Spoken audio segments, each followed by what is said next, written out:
भारत माता की जय, बोलो भारत माता की जय। बीजेपी जिंदाबाद, बीजेपी जिंदाबाद, बीजेपी जिंदाबाद। जय श्री राम, जय श्री राम, जय जय श्री राम, जय श्री राम, जय श्री राम। भाग्याति प्रमथानि अनेक बिनि बदल मिसिं बरक फाइजाक बरं मनang पाबु दै तफर मन हैन बिनि सिने मंगरे होय सिने हम ऐसा तो कहना बीजेपी अलग हो गया था, फिर वापस 6 सीट पे लड़ाई कर रहे बीजेपी के साथ, उसको क्या बोलेंगे? हम एलायंस के नूर तुना चाहता हूँ। हमारा एनडीए गवर्नमेंट ने एनडीए जो आईपीएफ हमारा सर अभी भी छो रहा है, उन लोग को अब 6 सीट में लड़ाई कर रहा है।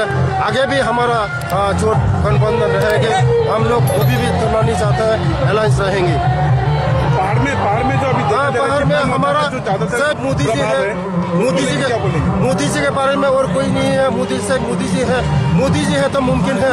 सिर्फ मोदी जी के चाहता हूँ, हमारा जनजाति लोग मोदी जी की चाहता हूँ।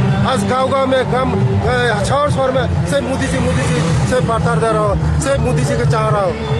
कितने परसेंटेज में आप वोट कोई भी आगे नहीं आ सकेगा। सिर्फ मोदी जी है, सिर्फ मोदी जी के हमारा जनजाति लोग मांग रहा है। इसीलिए बोल रहा हूँ, मोदी जी है तो मुमकिन है, मोदी जी है तो सब कुछ है।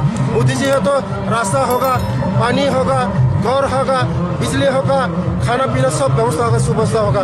इसीलिए मोदी जी की चाह रहा है हमारे जनजाति लोग में। नमस्ते।